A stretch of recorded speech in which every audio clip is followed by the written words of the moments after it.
Hello there friends and welcome. For today's BG3 guide we have another very fun and unique build. One that's all about smacking enemies on the head with torch weapons. Despite being more like tools instead of weapons, torches can be made surprisingly strong, with the equivalent of a long sword worth of damage that's also always on fire for even more. And we'll of course be stacking our torch damage to the max, with a rainbow worth of extra elemental damage so you can truly hit like a nuclear bomb. Double necrotic, fire, lightning, psychic, poison and loads of radiance courtesy of our paladin smite. That can go for even higher than 90 damage. As a matter of fact, if you're smiting the enemy, they are most likely being one-shot with your grossly incandescent torches. Even without smites, your damage can also be great because most of the elemental sources are permanent. And everything you see here is on honor mode as usual, so the build will work regardless of difficulty. So without further ado, let us get into our Torchbearer Smiter build, first with character creation.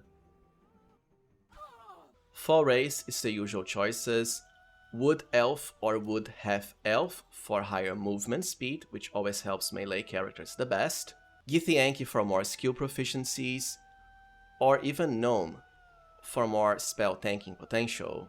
For class, you can start this character two ways: either Druid, which provides you with the Shillelagh cantrip, essential for this build because it lets your torches first achieve the equivalent of a long sword worth of damage, so that's double base damage, and second, let both the attack and damage rolls scale from your casting attribute, which will be Charisma because of the synergy with Paladin.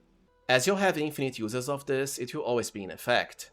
Later, as a second level druid, will also get even more torch damage as necrotic. Meanwhile, if you want to have access to your smites faster, start as a paladin. This will also provide you with heavy armor proficiency, so long as it's during level 1, so I think it's the better pick.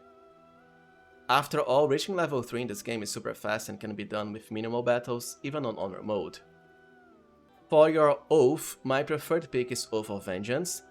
The Inquisitor's Might ability means even more radiant damage, based on our Charisma, which will be maxed out, even dazing enemies for free, which is a great debuff, plus the Vow of Enmity ability still lets you get free advantage on all enemies so long as you cast it on yourself.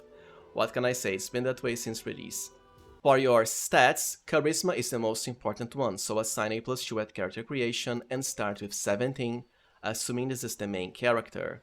Followed by 16 dexterity, as we still want high initiative even if you're going with heavy armor. After all, getting the enemies to act first before you is a huge disadvantage on honor and tactician modes.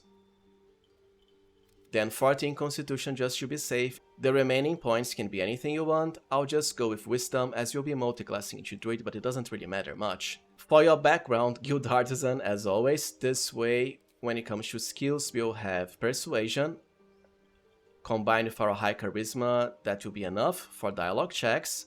Then you would get intimidation and anything else you want. For level 2, if you started as a paladin, you might as well remain one, as you get smites, which will highly increase your torch damage. Followed by dueling fighting style if you want to go with a torch and a shield, or defense if you want to dual wield. Level 3 is when I would multiclass into druid. After all, we do need our Shillelagh cantrip buff to turn our torches into respectable weapons. And yes, even if you multiclass into druid later, it will still work based on your charisma. For cantrips, Shillelagh of course, followed by guidance. For level 4 you have two options: remain a Paw Druid, so you get the amazing symbiotic entity passive for extra 1d6 necrotic damage on all torch attacks. Or if you wanna rush for the Paladin's extra attack feature at level 5, return to Paladin until you get 5 levels of it. You can of course always respec into 5 levels of Paladin when you reach around level 6 to get that at once, so I'd rather go with Druid now. Any other cantrip might as well pick Resistance, and that's it.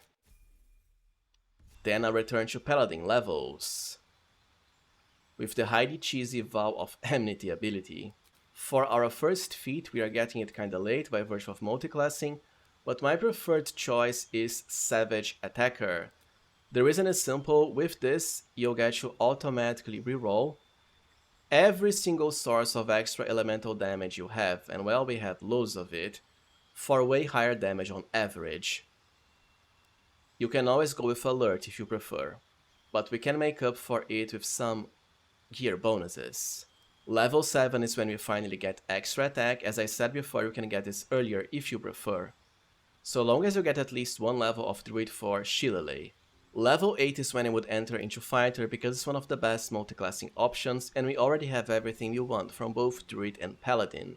For the fighting style, you might as well pick 2-weapon fighting if you're planning on dual wielding, or defense if you pick dueling before for shields.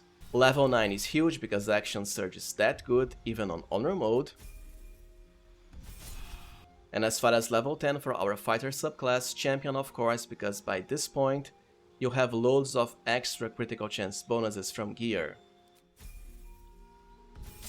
You might as well remain a fighter at level 4, just for an extra feat, in which case ability improvement, and max your charisma out for higher damage and attack rolls. The last level can be anything you want. I'd rather return to Paladin because at least you'll get more spell slots and also the Aura of Protection ability for +5 to the saving throws of all allies. Because this means a level 3 spell slot, yes, you can also get it earlier instead of multiclassing into Fighter first. Now let's discover gear for our Torchbearer Smiter. And well, it's the classic choice and package for melee characters. So for the helmet during Act 1, go with Haste Helm for higher movement, while you could also go with the Diadem of Arcane Synergy on Honor mode at least. I wasn't really able to stack the extra damage based on your Charisma score with that from the Druid Shillelagh spell, so it's kinda useless, I'm afraid. For the second chapter, Fistbreaker if you want more initiative, especially if you didn't pick the Alert feat, as there's not much of a point into using Dark Justiciar or the Covert Cowl because they require you to be obscured and you'll always be lit by your torch, of course. Meanwhile, for Act 3 it's all about Sarevok's Horn Helmet for higher critical chance, or the Horns of the Berserker if you want triple necrotic damage on your torch attacks. The cloaks don't matter much, go with either Cloak of Protection +1 or the Cloak of Displacement, which is much better for this character. For armor choices, this character can equip any armor type as early as chapter 1, so you might as well go for the Adamantine Splint armor if you want the highest AC, even the Luminous armor because it's super easy to get, and well, Radiating Shockwave is OP. When you consider your paladin has multiple sources of radiant damage on hit, there's the Smite, Divine Favor, the spell, and also Inquisitor Smite depending on your oath. For the second chapter, something like the Scale Mail +2 for higher initiative, or even the Yuan-Ti Scale Mail, but you can just skip to Luminous or the Adamantine Splint armor, they're that good. Ultimately, during Act 3 is when we get to pick the best armors, such as the Armor of Persistence for permanent resistance, and most importantly Blade Ward. Plus I do think it's the one that looks the most paladin-like. Followed by the Armor of Agility and even Hell Dusk if you prefer. For gloves and braces is pretty simple. As always, you'll want Growling Underdog at chapter 1 for free advantage on your melee attacks, followed by either Dark Justiciar or the Flawed Hell Dusk gloves during the second chapter for higher damage on hit, culminating in either the normal Hell Dusk gloves or something like the Legacy of the Masters for the last chapter. Boots kinda don't matter, just pick whatever you want. I prefer Disintegrating Nightwalkers for Misty Step for free and immunity to most difficult terrain. Or the Evasive Shoes if you want higher AC. For Talismans it's very simple, Broodmother's Revenge as always. It's especially useful for this character because of how early you get it and the fact that, well, torches aren't exactly the best weapon, so every single source of extra damage on hit you add, well, the better for you. Our ring selection will serve the same purpose. For Act 1, Strange Conduit for extra psychic damage on hit. Yes, it does require you to concentrate, but you have many sources of that, such as your Divine Favor spell, or if you want to do it out of battle without spending a spell slot, just a classic guidance cantrip. Don't forget Caustic Band, all in Act 1. For the second chapter, however, it's all about the Callous Glow Ring, another source of radiant damage, followed by the Risky Ring if you prefer to have advantage on all attacks, as opposed to more sources of elemental damage. Now let us cover weapons and consumables. For weapons, for once, it's very simple. After all, it's all about torches. The torch might not seem good at first, but remember you can make it into the equivalent of a long sword through the Druid Shillelagh cantrip. And it is always on fire for more damage. Now, even super early you can already dual wield torches if you want. Remember you'll have to activate Shillelagh twice before battle, because by default it only affects the main hand. So after doing it once, replace the offhand torch with the main hand one, as to buff both your torches. If however you find this too gimmicky and time consuming, well, you can simply equip a shield in the offhand for higher defenses.